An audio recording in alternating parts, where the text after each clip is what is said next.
Hi, my name is Kylie Martin, and in today's presentation, I'm going to be presenting my literacy deep dive project. So, my topic for today is improving social studies vocabulary skills. So, we're going to look at a few different literacy ideas to enhance our vocabulary skills in a social studies setting. So, my question is, why do students need to know vocabulary? Students need more than just an introductory definition of terms, but rather need multiple meaningful exposures to academic vocabulary to deepen conceptual understanding of what is being taught. Vocabulary is not something to be overlooked or just simply put onto a vocab sheet.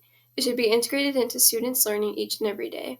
Vocabulary instruction is arguably most effective when activating prior knowledge, making connections between and among concepts, comparing and contrasting known concepts, and lastly, helping students generate their own ideas about terms.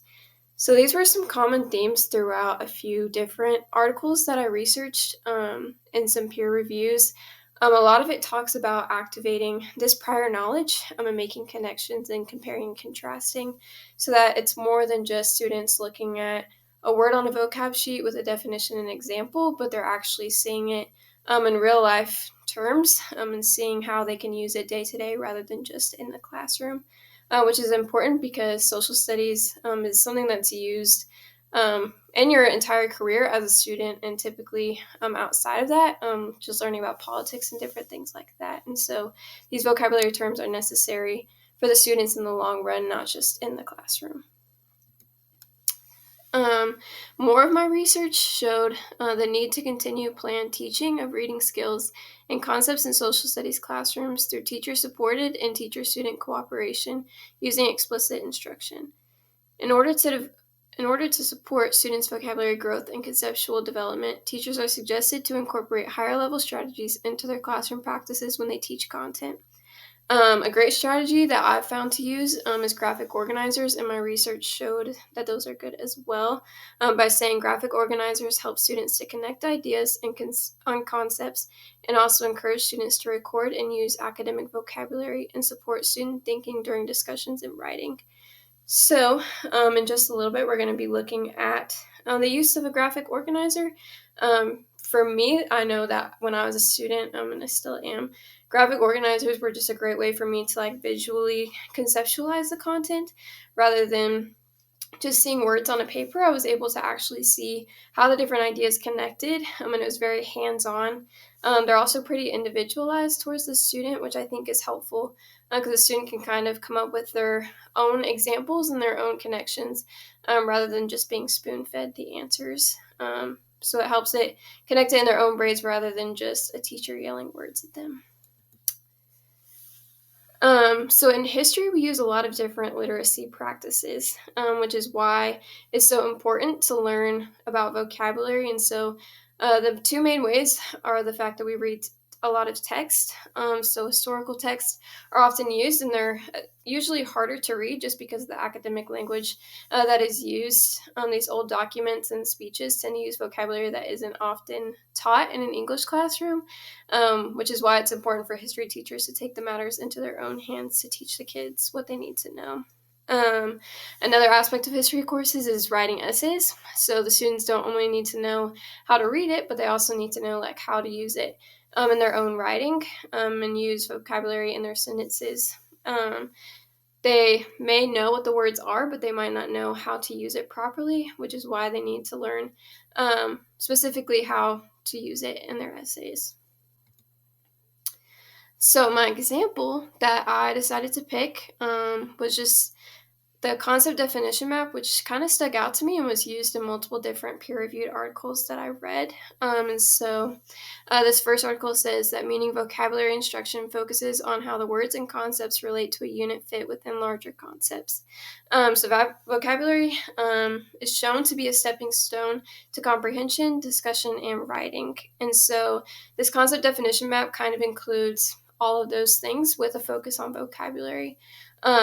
And so it's just an easier way for students to get a deeper look into the word rather than just filling out a vocab sheet like I went over before. And so if you look at the example picture, the students start by just putting a vocab word in the middle, and this can be given by the teacher, or they can find it in their text themselves, just a word they don't know or they're struggling with. And then they write down the definition of the word and then 4 characteristics to describe the word. So this is where that connection point kind of comes in of them actually conceptualizing the word on their own. This is not an example, but rather what it looks like, or what it seems to be, or kind of the category that it fits into. And then after adding the characteristics, the students can add 3 examples. So this is where it's more specific. It's probably the way that the word is used in the sentence. By using their context clues, they can kind of figure out the examples.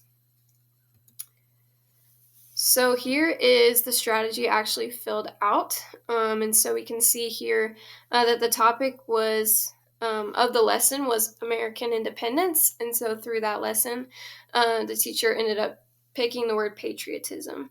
And most students have probably heard this, but they may not know exactly what it means or how to use it. And so here we see the definition is showing pride in your country. So it's really simple. It doesn't have to be like the Webster Dictionary definition, but something that your students can grasp and understand easily.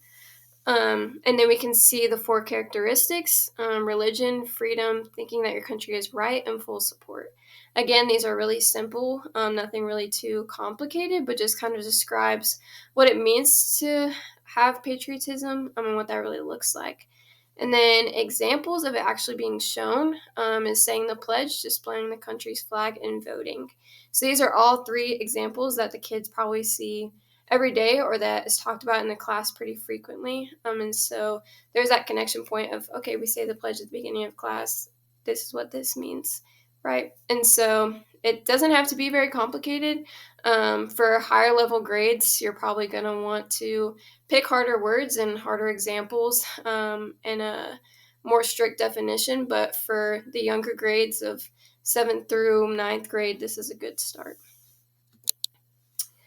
So I picked this strategy in particular because it bridges a connection between the word, its meaning, and how to use it. It is more in depth than just providing a definition or example sentence. The concept map allows students to make the connection themselves by writing down what comes to mind when they hear the word. There's a lot of creative freedom in that. You can either do it as a class and go one by one, or you can do it individually and the students can pick the words and come up with the concepts themselves.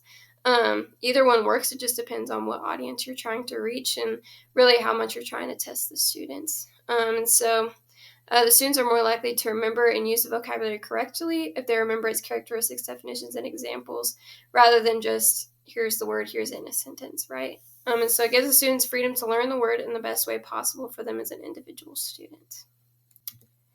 So in conclusion, I think that improving students' vocabulary in a history classroom is important because it provides them with the necessary skills for reading, writing, and comprehension literacy. And here are my works cited, the articles that I used. And thank you so much for watching this. I hope that you learned something new.